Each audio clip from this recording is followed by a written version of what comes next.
Welcome to the Spinwhiz Comic Show. Whoa. From Raleigh, North Carolina. Join us for exclusive interviews with the publishers bringing you the newest titles in indie comics, webcomics, movies, and more. No way. And now, here's your host, Jeff Palumbo. Ladies and gentlemen, welcome to the show. As always, my name is Jeff Palumbo. Great to have you here. We have an amazing guest tonight. He doesn't think he's amazing. I think his work is amazing. I'm going to show it right here. And let me tell you a little something about Mr. Teener here.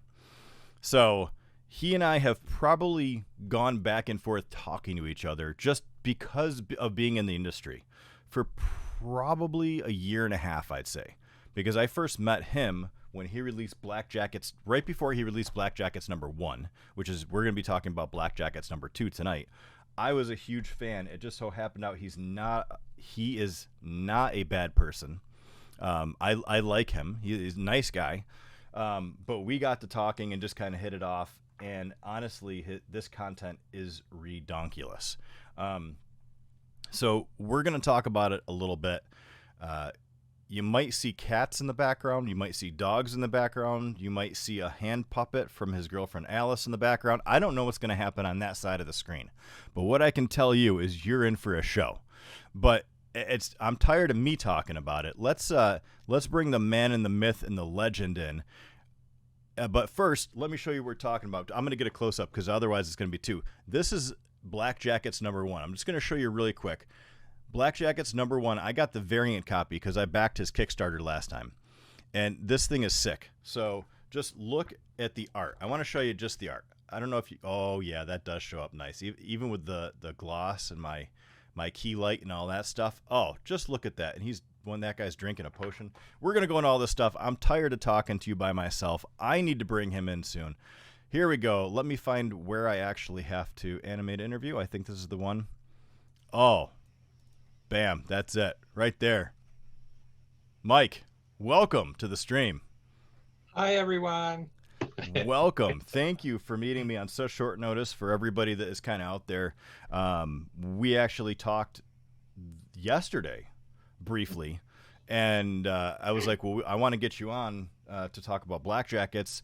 And he's like, when do you have available? I'm like, I actually have tonight available. He's like, done. So it was one of the easiest interview setups that I've ever had. Mike, it's great to have you here. Thank you so much for spending some time with me and on the Spinwhiz Comic Show, talking about Black Jackets. Yeah, I mean, I've been talking like nonstop. You can't even get a word in. That's okay. That's less for me to have to do. So I appreciate that. But thanks for having me on. It's been awesome. Yeah, and like you said, we've been talking back and forth for like a year and a half, and you're just now able to free up a spot for me. So you've been a busy man too. So I appreciate that. Got a little bit going on, I suppose. I mean, you know, there's that. But I did mention briefly right before I brought you in, I was showing everybody the Black Jackets #1. I backed it up on Kickstarter, got the variant. I just recently backed issue #2. With Stan's variant copy. So I'll be getting Stan's. I have spoken to Stan a couple times. I'm trying to get his content on the site as well because that dude is super good at what he does. But let's jump into why we have you here. I mean, we know we have the Kickstarter. We'll get to that. Tell me about... I already know about Black Jackets. I love it. It is probably one of my favorite comics of 2019. Like, it really is that amazing of a comic. And I know I brought it up when I talked to Bill Stoddard. When I interviewed him, I said it was good, even though his content's fantastic. If you're watching, shout out to you. Bill Stoddard has content on our site as well, and he's really, really good. But tell us, for those that have not yet heard of Black Jackets, what is it about? So it's really about these kids that are stepping into the role of monster hunters because their parents went missing. And it's a fraternal organization. It's been around for years and years. So Black Jackets is actually, the term they've used for their organization. And they're they're in this situation where they're really not ready to be in this role, but they have no choice because, again, their parents went missing, and they're not only trying to fulfill the responsibilities of the organization and hunt down all these crazy, demonic beasts that are out there in the world, but they're also trying to find out what happened to their parents and just wondering if their parents are even still alive. And so the story focuses on them strengthening their bond as a team, but also developing as a family because they're all they have. And that's really the focal point of the series, is them maturing as a unit. It reminded me a lot of the Goonies. I don't know, almost like a cross between the Goonies and Lost Boys. I'm really excited to hear you say Lost Boys, because that was the concept of it changed from where it was in the beginning to what it actually ended up being on print. In print. But Lost Boys was an influence. I will say Goonies. I'm so glad you said Goonies, because that was my first experience growing up of longing for that unit experience, like having a group of friends that you guys go on adventures together with. Everybody's got that unique personality, and so you're seeing how those people interact with each other and how they gel as a group. But yeah, Lost Boys is a great example of that, because they had that kind of dynamic too. And then I'd say The Craft was something that also influenced it. Yeah, later I could definitely in the game. see that. Yeah, that's awesome. And it's odd. I don't know how old you are, but I grew up in the 80s. I'm 42, so I grew up in the 80s, and I remember when the Goonies came out. Like, that's because I'm old. But it just, I grew up with the Goonies, the Lost Boys. The Craft was obviously in the 90s. But it has that awesome core feeling of what it's like to be a child that has to grow up, but going on an adventure that is just way too big for them. Yet they find their way through it. It's not like stumbling through it. It's just that it's almost fate has them succeeding, and they almost get not high like smoking anything, but you can tell that when their confidence and how they come together starts increasing, they start to feel like, oh, I can do this. Like, in being a child, being a kid, let me step back. Being an adult, I feel like we start to limit ourselves because they're like, there's no way I'm jumping over that wall. Like, I haven't worked out in 10 years. Like, there's no way I'm doing this. And kids don't have that. They don't think they're going to die. They don't have the limitations because they don't have that brain, that piece of their brain that tells them they can't. And I think this adventure shows all of that perfect. Like, spot on. That I'm so glad that you brought. It's I don't know if you've been reading my scripts or not. Like, that's what just this one. Just these. That's it. Yeah, that's crazy. That's awesome that you're picking up that exactly from, because that is the true intention of this series is there's one, the characters themselves.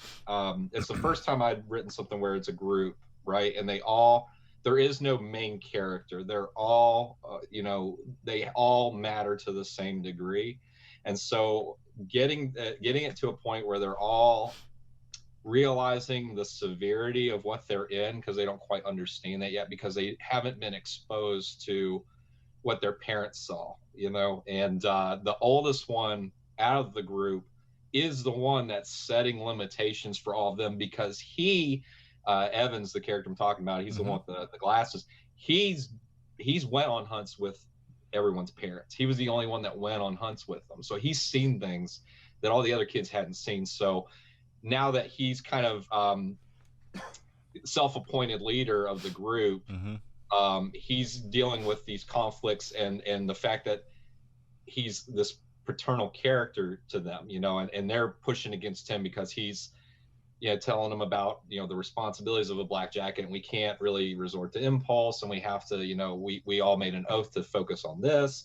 We can't always just, choose our own path with this sort of thing. We have to think like a group and move like a group. So, and they're all in that phase. They're all teenagers, and they're all, coming into themselves, and they're evolving, and they're starting to push back with them. And yeah, the issue 2 deals with all that.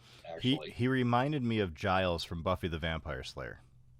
Okay, yeah, where they're like pushing him, like he knows what he's supposed to do, but they're gonna do what they want anyway, and learn from it. And they're like, he's like, just like I told you, like. So I think it's awesome. So now I'm gonna act like I've never read it, just for the people out there that haven't read it.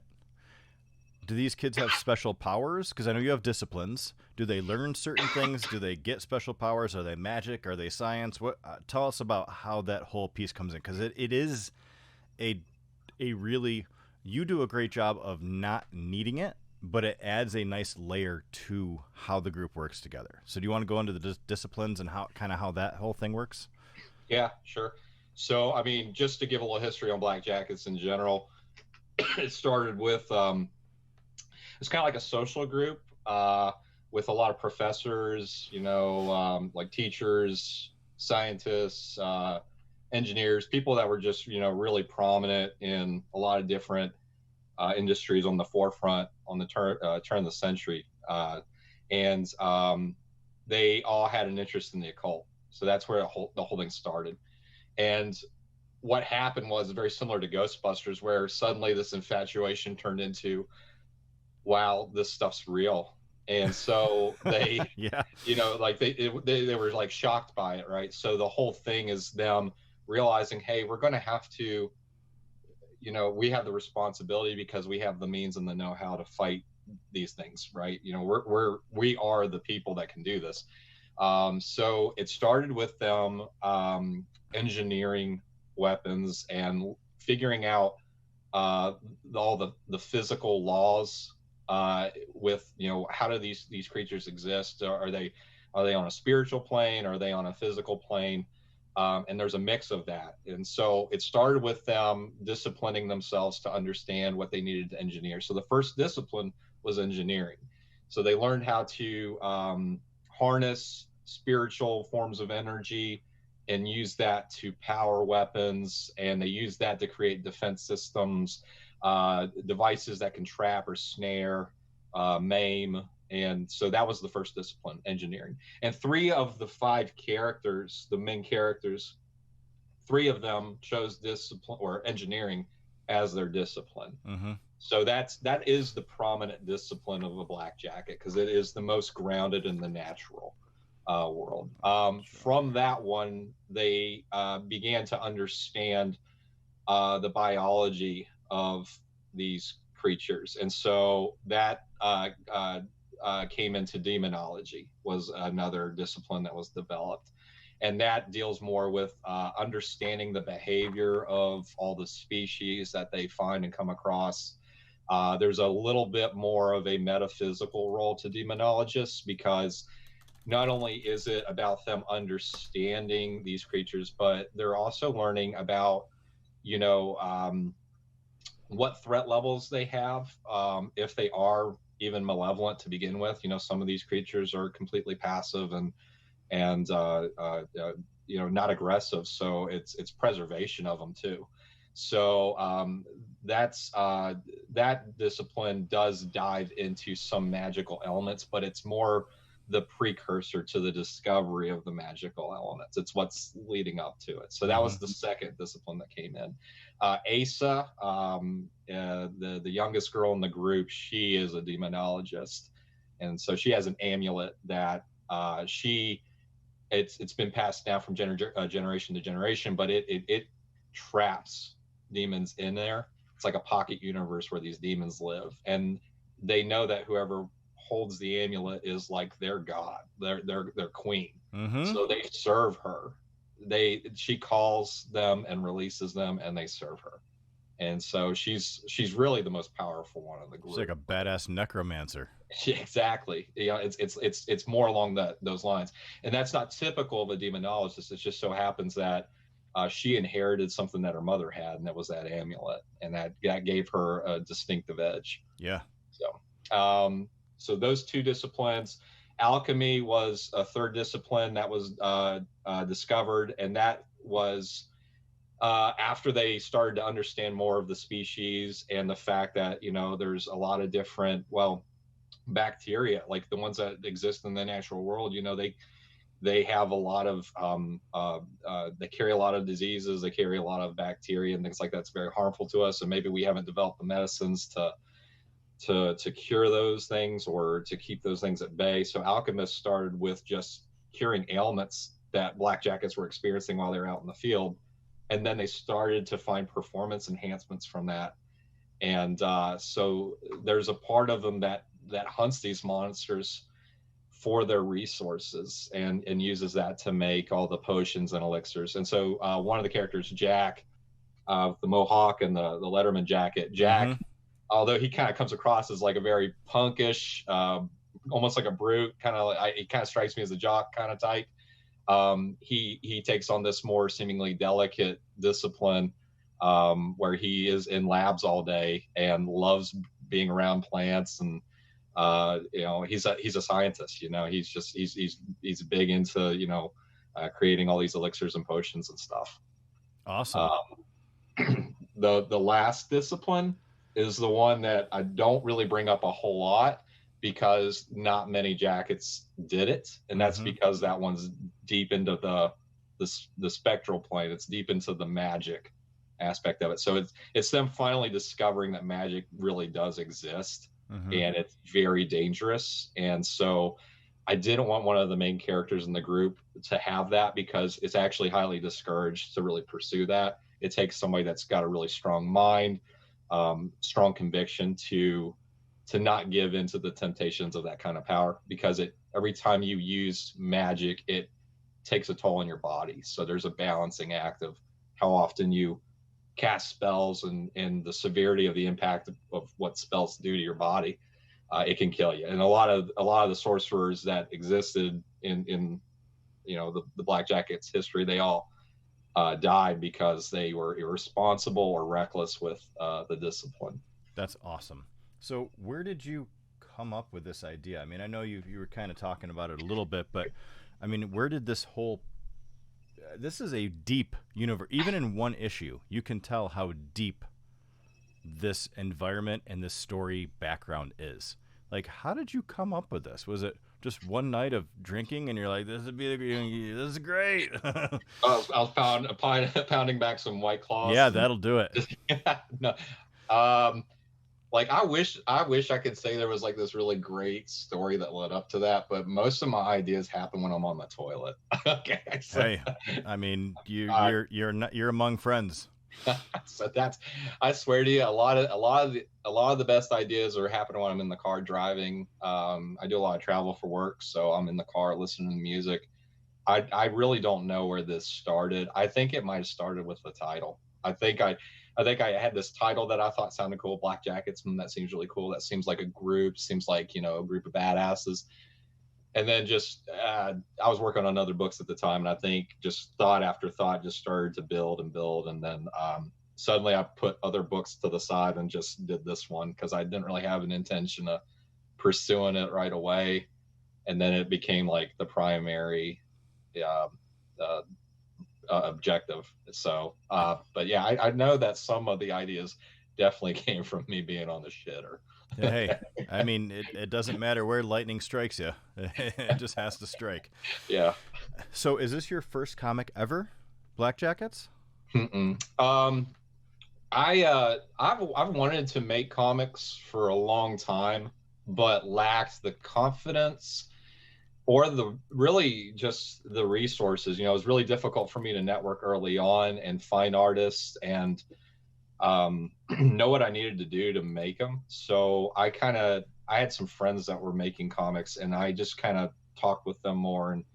And so my first comic that I made was called The Dragonfly, which was like an espionage superhero hybrid story. And I didn't know what I was doing when I started that. I just did it to break ground, just to know that I just crossed over that barrier. I got my foot on that soil, and I'm proud of what I did with those books and everything. I had 4 issues of the Dragonfly that I did, but I moved on because I started to realize that I didn't know what I was doing right away, and now I still don't really know what I'm doing, but I make it look like I do. You do a really good job of making it look like you know what you're doing. Cool, thank you. Yeah. So, do you own Dragonfly? Yeah. Oh, you got to hook me up. I want to read it now. Oh, dude, I'll be happy to share it with you. I'm at a point now where I give those out to people for free. I've got trades that I've printed up of the first 4 volumes and everything, but yeah, I'll get it to you. I'll get it. Anybody that's listening, and if you guys want this, just get on my Facebook and message me, and I will get that over to you. Or Jeff, we can put that up on Spinwhiz. There you go. Yeah, why not? Yeah. For those of you watching, obviously, if you're live on Twitch, that's one thing. But if you're on YouTube, don't worry. If you're watching on YouTube after, there's links below. You can find all this stuff. But Mike and I have been talking over, like I said, the last about year and a half. And he literally just recently finally was like, oh, yeah, I got to do that. And signed up. So you're going to find Black Jackets #1 and now Dragonfly on spinwizcomics.com in probably about 2 weeks. Week and a half, 2 weeks, depending on how my schedule goes. So now that does not mean you shouldn't go do the Kickstarter. I'm going to drop that link in right here. Again, if you're following on YouTube, it's below. Don't worry. It's not like you can't find it. I want you to hook the indie people up. Just because you can read it on Spinwhiz is great, but if you have a way to try to hook Mike up with issues #1 and 2, please do so. It doesn't mean he doesn't want you reading his content. If it's one of those things where you're like, hey, I really liked it, go backwards and then go to the Kickstarter. Either way, Mike is not going to care if you're, kicking the Kickstarter, and it's doing quite well, if I'm not mistaken. Yeah, it's doing well. It's so funny because I've done 4 Kickstarters, one a long time ago, and I took a pretty big break, and then I did 2 last year, and this will be the 4th one. And I learn different things every time I do a Kickstarter, and I see different rates of success. So I feel like it feels like the uncrackable code sometimes, because you don't know what's going to motivate people to back it or not. You don't know. You don't always know what rewards or what times of the year are right to strike. So this one did really well in the first week. It had a huge burst. I set the budget higher because it costs more to make this book than the first one. $3,500, yeah. Yeah, $3,500. The first one was $2,200. So I got that in issue 1's Kickstarter. I got that funded in a week. It was hitting goal in a week, and it almost doubled goal by the end of the campaign. This one is a little bit slower, and I don't know the cause of it. I'm not sure what exactly it is. I know there's always a fall off from when someone reads an issue 1 to how many people will follow up and read issue 2. I know that everybody that reads issue 1 might not be impressed, and so they don't stick around, or maybe they lose interest because it's been a year since issue 1 released. So I know that I probably lost a lot of momentum just because of that break in time. But it's doing well, and I'm hoping to pick up some momentum here in the next few weeks. I know that last week there's a big push, and I'm pretty optimistic we'll hit goal. I'd like for us to get into some I'm losing the term here. Stretch goals? Stretch goals. Thank you. Yeah. Yeah, I think it will. I mean, you're sitting at 2,400 right now with 21 days to go. I mean, you're killing it. But a part of that is the fact that so many people liked issue #1. The second part of it is that everybody seems to really like you. Like, if you look at your Facebook page, so for those of you who know, Mike and I are friends on Facebook as well, and the stuff that we throw back and forth is pretty crazy. But I think you, without even knowing it, do social media well. And I think that helps people to gravitate towards you. And God bless Alice. She is a saint. Alice is Mike's girlfriend. And some of the pictures that get put up, and see, that's her right there. That is very sweet. And I have to congratulate you, because a lot of the people that I speak with, a lot of the artists, again, they don't have a background like me, right? I have a business background. It just happens to be that I'm nerdy and like comics. A lot of people like comics and don't have the business background. So when you say, hey, you have to start posting, a couple times a day on different things, on Twitter, on Instagram, on Facebook, they look at me and they're like, why the hell would I do that? But I think you, without even thinking about it, generate people to talk and get to know you, and then that you feel like you're not kicking somebody you don't know for their comic. That you feel like you're just donating to somebody who you really like, and the comic is just a second piece of that. So I congratulate you, and I don't even know if you knew you were doing that. Thanks. In a sense, yeah, but I mean, you articulated that much better than I would have. For me, social media was just a way to network with, artists and content creators like yourself. A lot of different people from within the industry, because I live in Southern West Virginia. There's not really a big pool of that. Some of the people that I've met in the state that are creators or artists, maybe it's not as easy to network with them, or I knew that I had to kind of reach out further. So social media was going to be the way to do it. So just talking to people on there. The social media posts, there's engagement posts, right? You'll have people that you just want them to respond to questions that you ask. And none of it's arbitrary, really. I do want to know what people think. So I did a post yesterday, I think, or the day before, asking people what their favorite Western was, right? Mm-hmm. So I don't know, like 60 likes, 160 comments. The thing is I am kind of curious what people's favorite Westerns are, just because I'm writing a Western right now. So, mm-hmm. There's a purpose behind it. I kind of want to get a general consensus of what, the friends that I have, what they like and why they like it. So maybe I can understand what appeals to them.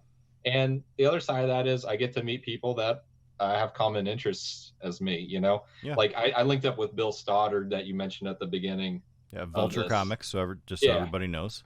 Yeah, Bill Stoddard from Vulture Comics. You got to read Nomad. It's awesome. Awesome. Such a good comic. Yeah, another Monster Hunter book, right? So, yep. But I can't say another one. It's an exceptional one, and it's great art. You mentioned Stan Yak on the call. Stan does the art, right? So, like Robert Nugent does the colors. It's a good team. But I met Bill just from talking on Facebook and backing each other's stuff. And like you said, I think I'm always going to support him because I like him, and I assume he likes me too, because we are working on something together now. And that's been a fun part of just the social media piece is being able to not only meet creators, but work with them and have that kind of camaraderie is pretty amazing. So I've been able to partner with quite a few different creators. I've actually, right now it's 3. Scott Wilk, who did Legend of Everett Forge, we worked together on a book. Awesome. Again. Yeah, I love that book. It's awesome. Scott did. Yeah, that's on the site also. Yeah, Scott's a great writer, great sense of humor, great person. Yeah, he cracks me up. Oh, he's hilarious. He's very witty, very clever.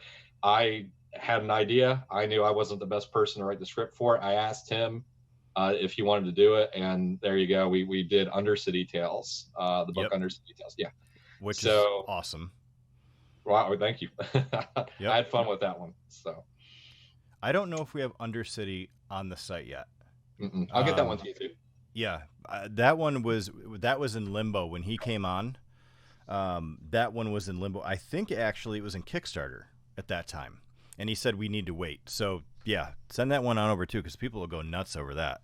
Yeah, so, that was a lot of fun to make that one. Yeah, and my background, I wrote Chimera, and I kicked it, and the Kickstarter failed. Even though I had about 3,000 people read it, the Kickstarter itself failed. And this was 7 years ago. Oh, wow. But if I hadn't failed, I would have never started Spinwhiz Comics as it is now. Because I figured if I have this much background in marketing and sales and e-commerce, and I failed, then other people must be having problems getting their word out about their comic. And it turns out that there was no real home for indie comics. and Spinwhiz Comics in its current form was born. So it doesn't mean that I don't want to do Chimera. I have I actually have issues 2 through 20 already outlined. Holy crap, dude. Yeah, Like it wraps in 20 issues. I have 3 other titles that I have partially outlined. One could actually fit really well into the same universe as Black Jackets. Oh, okay. Like I'll talk to you about it on the side, because I think that the guy is a sorcerer of sorts, and I play with what happens when you use too much power or do something you're not supposed to, and it works kind of like on a scale, and you have to live with your choices and like all sorts of crazy stuff. So that's perfect. it could actually fit into a side hook of that thing. But anyway, we could talk about that later. That's awesome. A lot of what I've been doing is I love reading other people's content that I'm friends with, because I don't feel right creating issue number 2 of Chimera when there's so many things I want to help other indie creators do on Spinwhiz. Yeah. And I've said that in a couple other interviews before, and it's not that I don't want to, it's just that all of my creativity is trying to go towards obviously my full-time job, and then at night I get to kind of pour into how do I help everybody. And I think once I get to the point where, like when we have the app's launching in probably 2 weeks, print on demand's launching in 2 weeks, when I get to that point, I like to think that I could start working on Chimera, but that's really when the job starts, is now you have to get traction and traffic, and that's when I really get to do what I'm good at. So I don't know when I'm ever going to write Chimera number 2. Maybe when I hit it big and I just am swimming in millions. Right. So which means never. Yeah, we kind of know. I'll be honest with you. Well, first off, I got to tell you about, I remember reading Chimera because I remember you sending that to me, because I didn't know that you made comics. Yeah. Okay. I really thought that I thought Spinwhiz was where it started for you. Because you put so much energy into that, you pour so much yourself into that. So when I realized that you were, a comic creator, that meant so much more to me, because I think that you came from a place of understanding how crucial it is for us to help each other, because it's an expensive job, hobby, however you look at it. I've looked at it and embraced it as a hobby, because I got to a point where I really personally didn't think that I would be impressed if I broke even with the money that I've put in versus what I've got from it is a reward. The money that I get from Kickstarter, I think is fantastic. It really tells you a lot about how people believe in you and they want to support you. And even for you, man, your Kickstarter failed, but you didn't really fail. You made a book. Right. And that's a lot of people out there are sitting here probably, wanting to do something, maybe afraid to do it because they're afraid of it failing. I think the fact that we did something means that we're in the top, 2% of all the dreamers, right? So that's a big thing. But yeah, making money off of this, that's probably the top 2 or 0.25% of all comic creators probably make a living off of this. I don't know. That's some rough, yeah.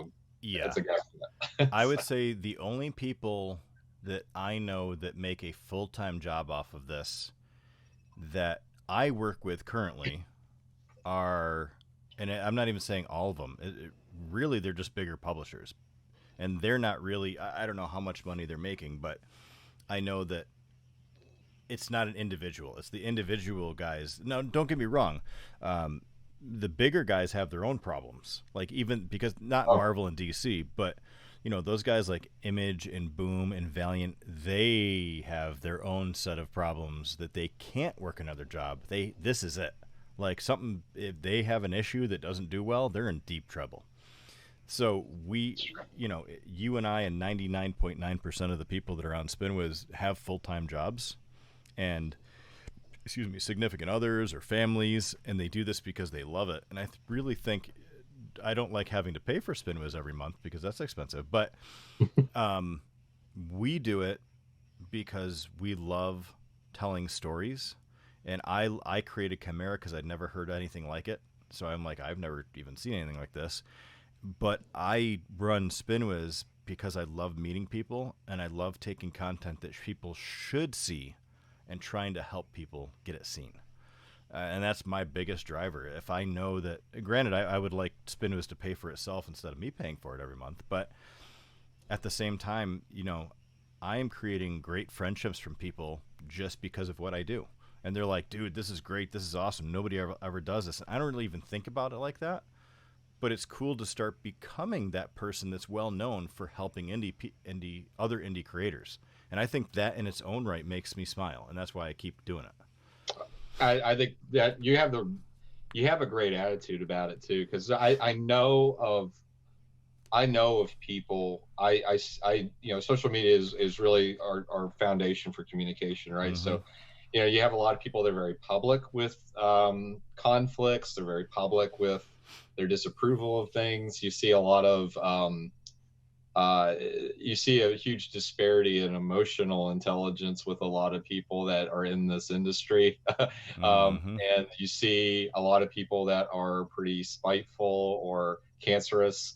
And it's good to have somebody like you who has just been super positive and supportive and be this kind of person in the industry. And I can't really think of many people like it. So I personally appreciate it. I'm not just saying that just because you invited me on here to talk to you and stuff, but I would have said that to you in you know, in Messenger. You know, I might have thrown in a couple insults along with it. Please do. Yeah, you know, I have to be myself to some extent, right? But you know, but to authentically say thank you on behalf of all those guys, I'm sure they'd be saying the same thing to you right now. But I know that we all acknowledge that about you. I think you're doing a great job there with that. And we need more of that. And it's tough because I think that there is a lot of people that look at this as a competition, right? So, and there's people that get really upset when something doesn't succeed the way that they had planned it to, right? You know, you get a lot of people that, you know, if their Kickstarters don't fund, they take it personally. They lash out. They blame this. They blame that. They don't really maybe stop and think, well, maybe I need to learn from this. You know, I didn't do something that I could have done to make this better, you know? So, I think there's an importance for somebody like you to be in there that is a positive force versus what can be a pretty challenging environment right now, especially with a lot of you know, socio-political issues that we have going on right now, right? You know, I know it's huge, right? And we could probably spend that's like another it's a mess, right? And so you get a lot of people that get worked up over that. There's a lot of dissension right now with all those things. It's nice to have somebody like you that's just here to support comic creators and get the material out there and keep the medium going. So well, thanks, man. I appreciate it. And sure, you know, I try to not, I am never political in my company, and even my daily life, I would say I'm anti-political. Like, I might share some things, but it's drawing out the hypocrisy in certain things, or how things are ironic. That's what I draw. I don't care if you're Republican, Democrat. I don't care anything about that. It doesn't bother me. You'll get along great with my girlfriend. So if you don't want to know my political opinions, that's fine, but you should totally follow my girlfriend and just watch her post things. She is on fire with that. She does not stop.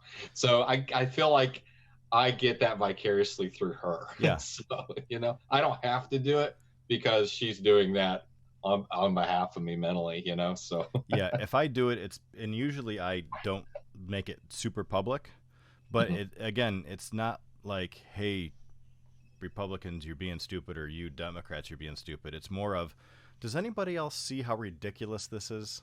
Like, it's almost like the way comedians work. Comedians are great because they are able to pick out and pinpoint hypocrisy in systems. And that's I'm not a good comedian. I'm not funny. But I am able to also pick those things out and then bring them to light. And unfortunately on Facebook, it looks like I'm just stirring the pot, but I'm really like trying to get people to think. And I think that comes from my background in marketing and engagement.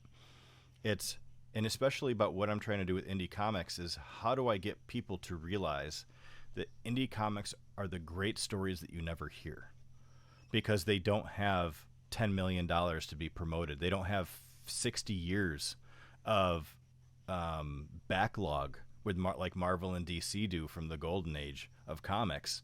Like, we don't have that. So what I try to do is try to bring up good things as to why people might want to read this content. Like Black Jackets is fantastic. But it's fantastic because of the way it's written, and it's because of part of my background.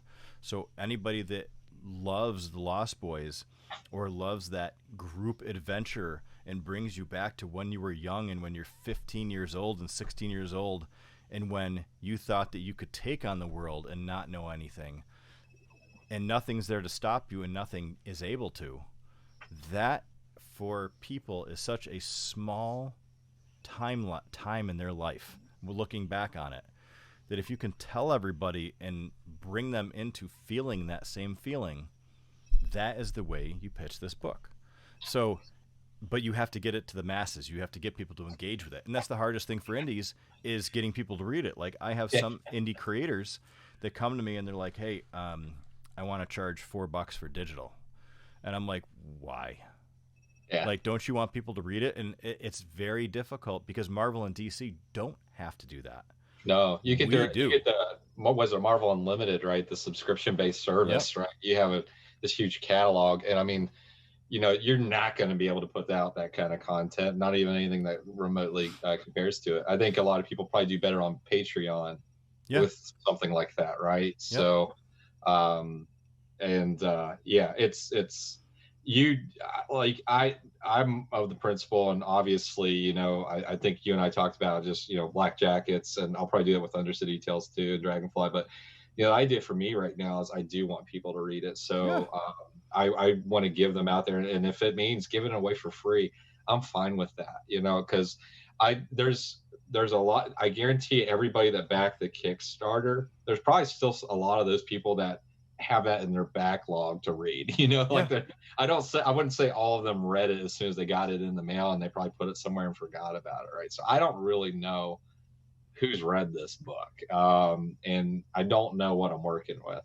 So so getting it out there, and just, if you need to, like, just beg people to give you a moment of their give you a moment of their time to read something that you've done. You almost have to do that at first, and then I believe that once they do that, they'll get hooked, and then that's when you can start saying, hey, one issue 2 is going to be $4, Yeah. Well, you have the right model, and what I'm trying to do is tell people that same thing. Like, get your fan base up, because when your fan base increases and they like number one, then the chances of you doing a Kickstarter or releasing a variant cover or releasing a limited edition signed variant you only have 20 of them and they're signed and numbered, are going to usually do better or sell out. And I said, and then when you have issue number 3, put number 1 and 2 for free. Doesn't mean they can't buy them for print. What it means is you're introducing them to this content and generating. And I said, the analogy I like to say is there's only 24 hours in a day.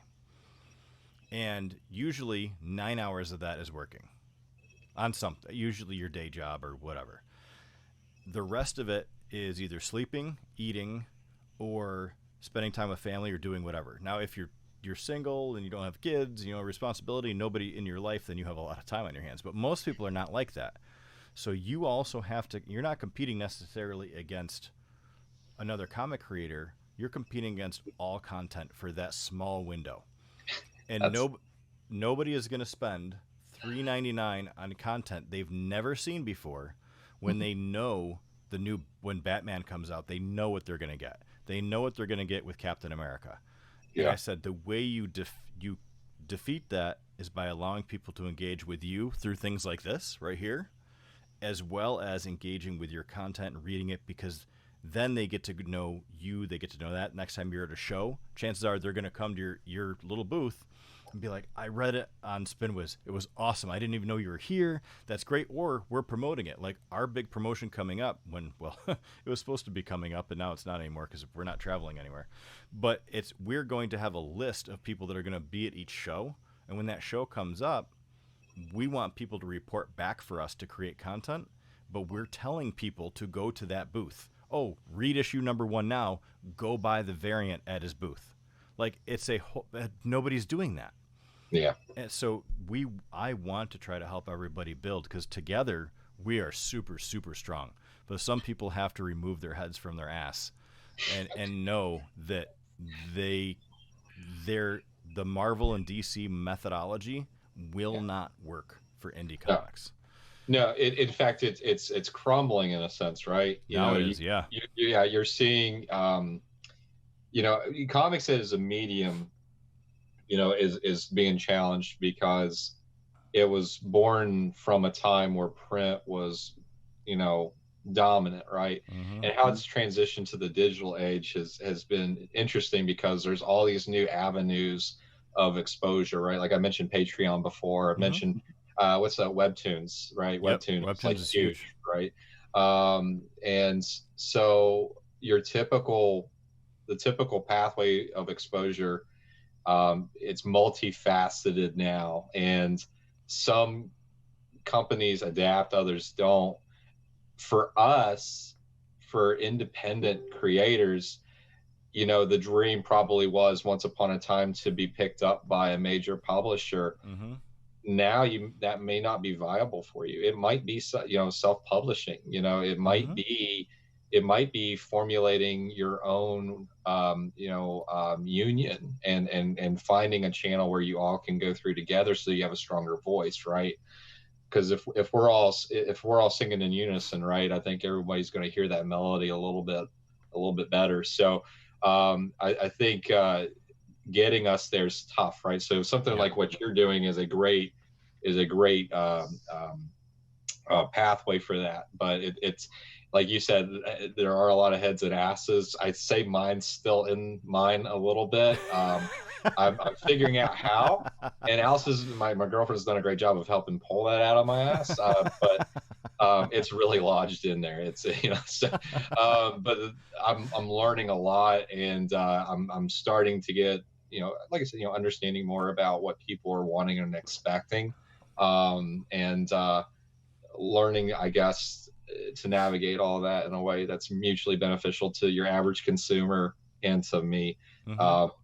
Best example of that is so like when I first did Black Jackets as a Kickstarter, when I did number 1, I had a great mix of friends and Facebook friends and personal friends that backed the book, which was great. That was awesome. I got that kind of support. I am so much more interested in strangers backing the book, because those are the people that I feel probably most of all want to read the book, so that's what tells me how impactful or relevant the book really is. Yep. That tells me that when I go to a con, when people walk by, they might stop and look at this, so trying to figure out what is going to attract those people, the consumers, like the people that are here to just read and be entertained. I'm trying to understand that more, and that seems to be really tough. It is. Engagement like that, especially, again, now that we don't have cons anymore. Cons are a great way to engage with people directly, and meet them and hang out, and the chances are they're going to come back and buy it. They want signed stuff. The digital side of the world is tough, because it takes a lot of these to just for somebody to see you, because there's so many sources of media. There's so many sources of everything.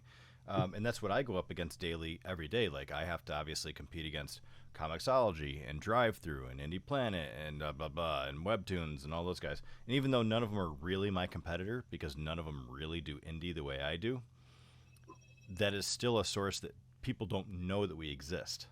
And there's a lot of us. So how do I engage those people? And I've got stuff coming up in the next 6 months that's going to blow your damn mind. But okay, please don't do that. I need it. Yeah. So, but yeah. Well, I'm excited. So. It should be fun, and it should really help. But again, it's going to take all of us to say we're doing something great together. It can't be me constantly pitching and saying, yeah, come on. And then, because it takes time to grow. But if all 67 publishers, 68 now with you, come together and say, hey, we're going to do one big Spinwhiz push this week and push everybody on Twitter and everybody on Facebook and everybody on Instagram right to our pages on Spinwhiz, we'd be up and running in no time with traffic that nobody has ever seen, because that starts to encapsulate everybody. But it's getting them to that point. I see tons of people with stuff on Comixology. I'm like, you do understand they don't give a shit about you, right? They don't. Like, they do not care. It just, and I understand why. I'm not saying don't be on Comixology. I'm saying don't only be on Comixology. If you're an indie guy, if you're Marvel and DC, obviously that's where your bread and butter is. If you're your occasional Image or Dark Horse or Boom or Valiant, like those guys, they have one or two titles that do really well. But in general, I asked people, I'm like, how many times do they promote you? They're like, oh, they never promoted me. I promote myself. I'm like, you understand that we do, right? Like, at least a little bit. Like, we try to get people engaged with your content. And they're like, yeah, but you only have like 2,000 users a month. I'm like, we just started a year ago. Like, how many people do you have read your comic a year after you put out number one? I'm like, it takes time to generate. Oh, absolutely. But once people start going and they find out that I'm not a D-bag and I actually know what I'm talking about, things start to happen, and that's awesome. And with the app that we have coming, with print on demand coming, then you can let people read for free. But if they choose to help you and choose to support you, they have multiple ways of buying your content. And I think that is really what's going to help indie. Not necessarily me. I don't make hardly anything off it. Right. But in general, it's going to help shape the next wave of how content is purchased and read. And I think that's going to be awesome for indie specifically. I think Marvel and DC are going to get hurt. Not by me, but in general, I think the next wave of how people consume content is going to be drastically different. I think indie guys are going to be right on top of, because they don't have all of the red tape. They can switch just like that. And I think that is what's going to be so great in the near future.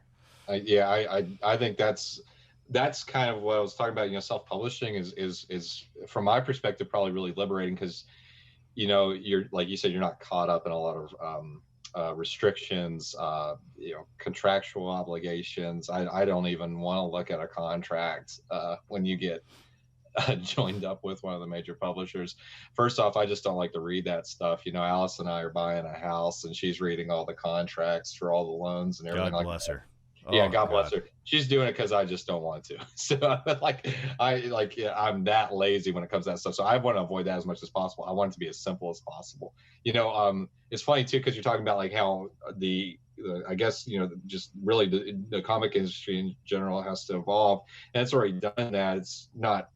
It's obviously not settled where it's at. It's going to continue to be more creator directly to consumer. There's not as much pathways in between or channels in between, only necessary ones like yours, where there's a platform for this stuff to be accessed.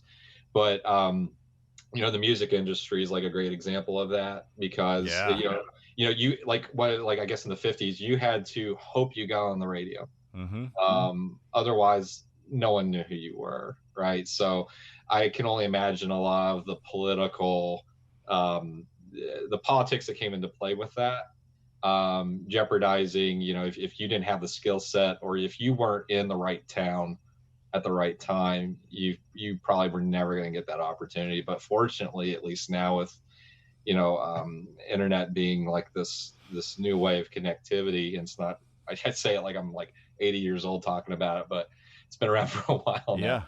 But it has changed the way that we digest or consume content. We can, like you said, you got Marvel and DC. It's right there in your face all the time. Every other post, even now on Facebook, brings up something about the Marvel Cinematic Universe, right? That's such a dominating thing in culture, and you cannot do anything about that. That's what people are exposed to, and it's there.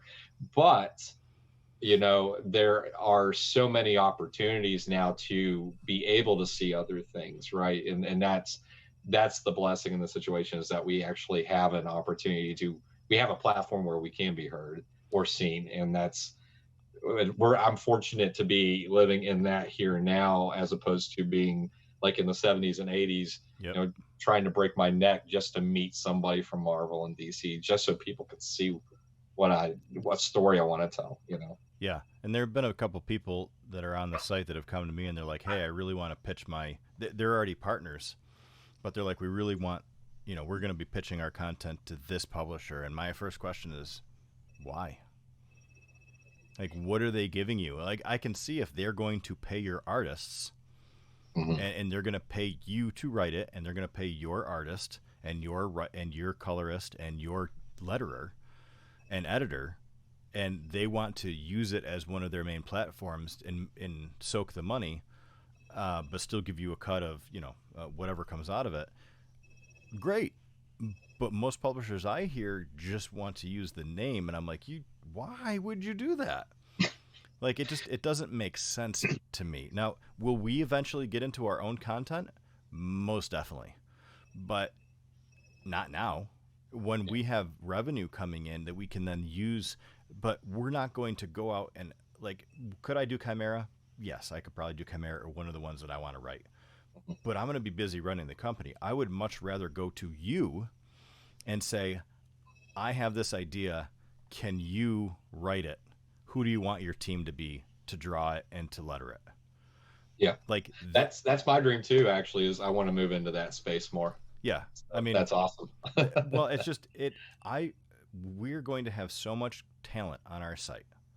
Why the hell would I go anywhere else when I have all these great people that I know? I could call up you and Bill tomorrow and be like, I got this idea. You guys want to run with it? And I'll be like, I'll take care of all the marketing, all the promotions, everything you'll need. I'll buy your colorist, I'll buy whatever, and I'll cut you guys in on whatever. You might be like, yeah, it's dope. Like, it's making those connections. I don't need to go to, now granted, I meet some great people at shows that I could work with eventually as well. And we're not that large where I have my pick of people. But what I mean to say is, I want the community to take people like yourself and gravitate towards the people who already love doing what they're doing and work with those people to create something new. Because then you already have what you have from within. It's just like, yeah. And so, if you did something with me and we co-wrote something, I would link to Black Jackets because you've done that. Like, it's giving solidarity to everybody that's in the community.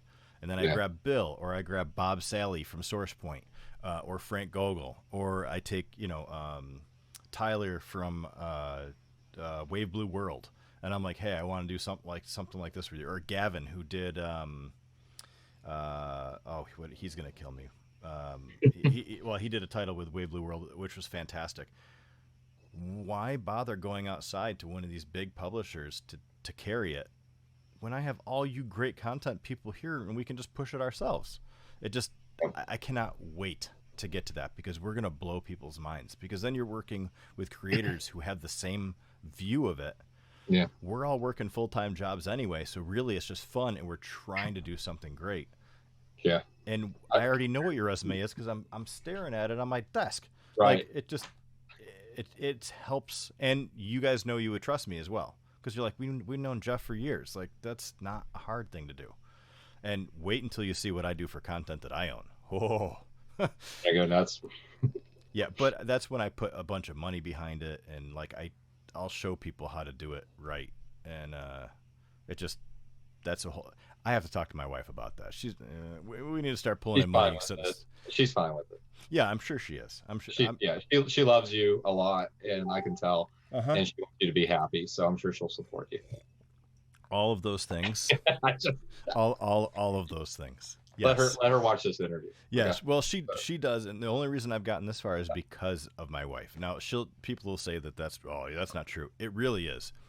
In this industry, if you do not have somebody that supports your dream, it becomes a major negative, or could become a major negative in your relationship. My wife, during the week, is just like, you know what? I've been doing it for so long now that she's like, listen, you love doing it. You're good at it. Eventually you'll start making money, instead of me just spending it. But she knows that it's something I have a passion for, and I also have a passion for philanthropy. Like, I want to help people do good things in the world, but this will hopefully help that as well.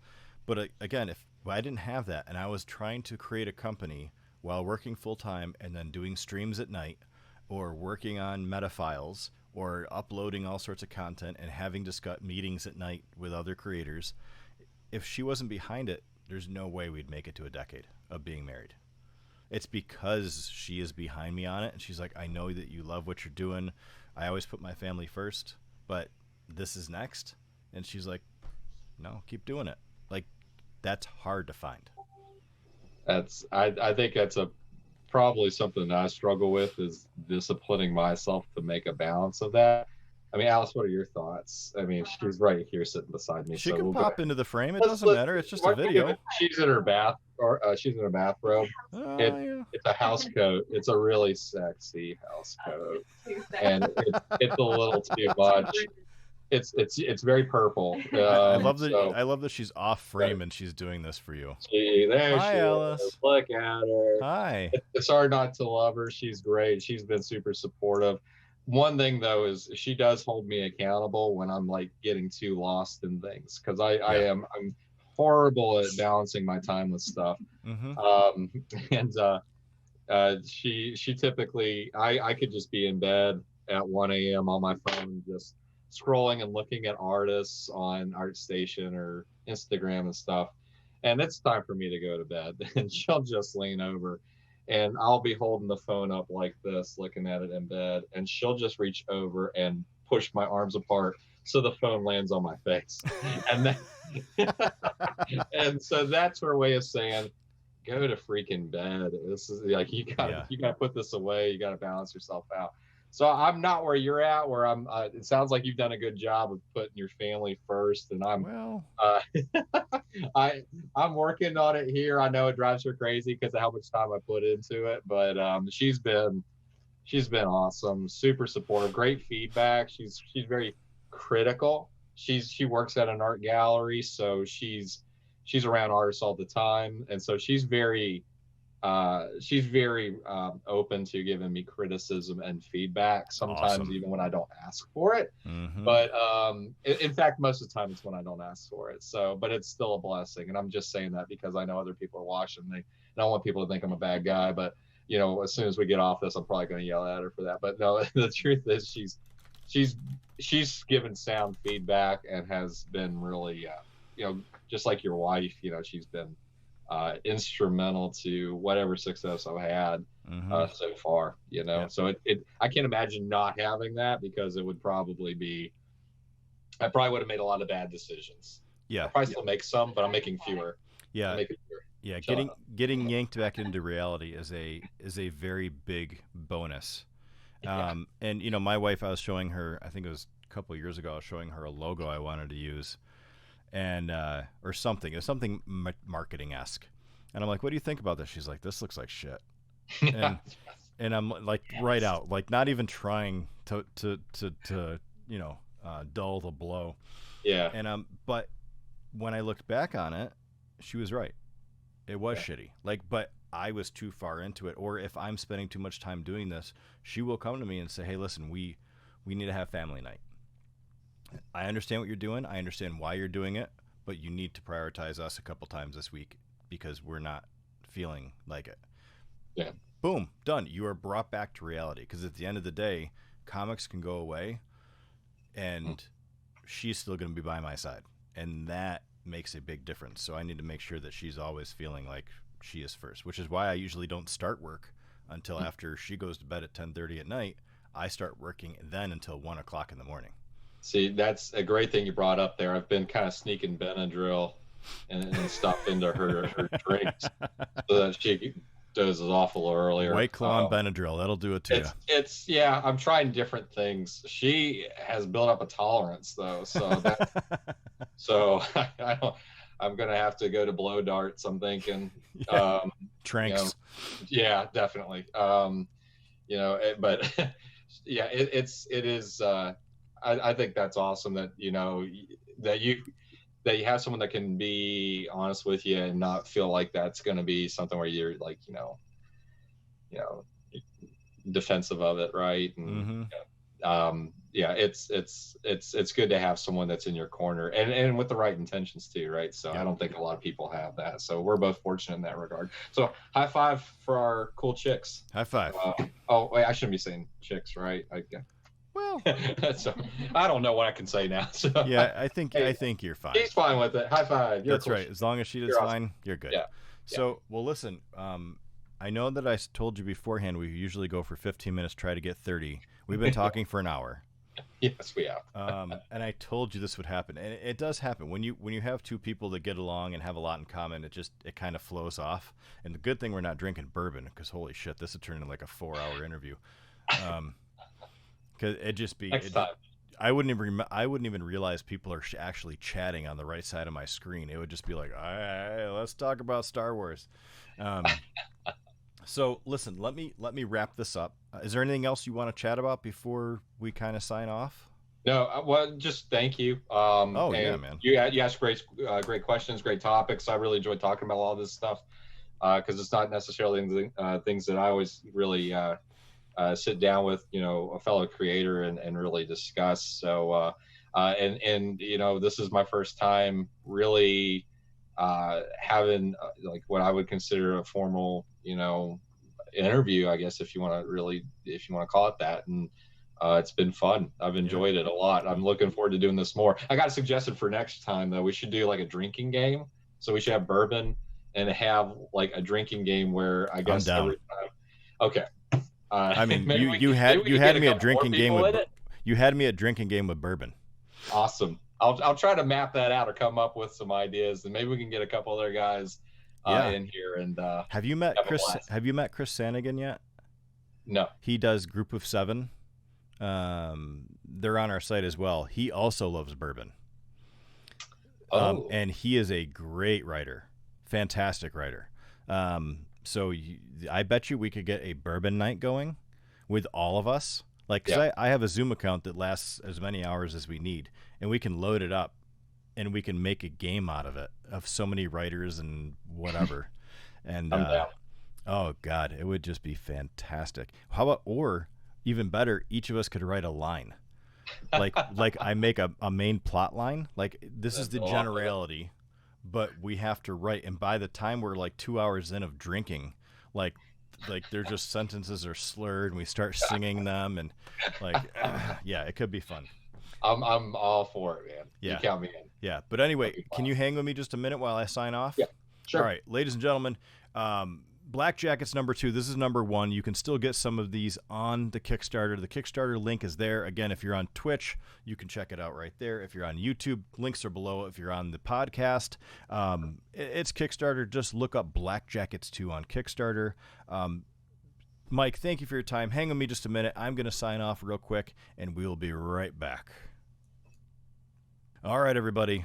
Again, thanks to Mike for coming out. Thank you for checking in with this Sunday night of, I shouldn't say Sunday night because it's supposed to be like, you don't want to time anything out, but this was done on a Sunday night. Thank you for spending time with us.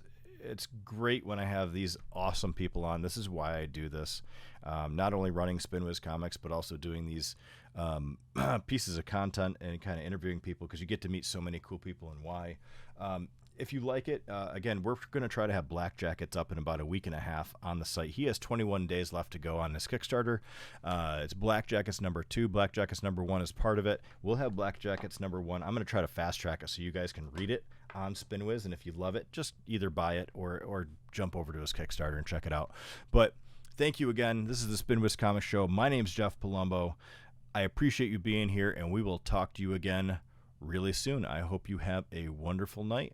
Great week. Enjoy yourself. See you on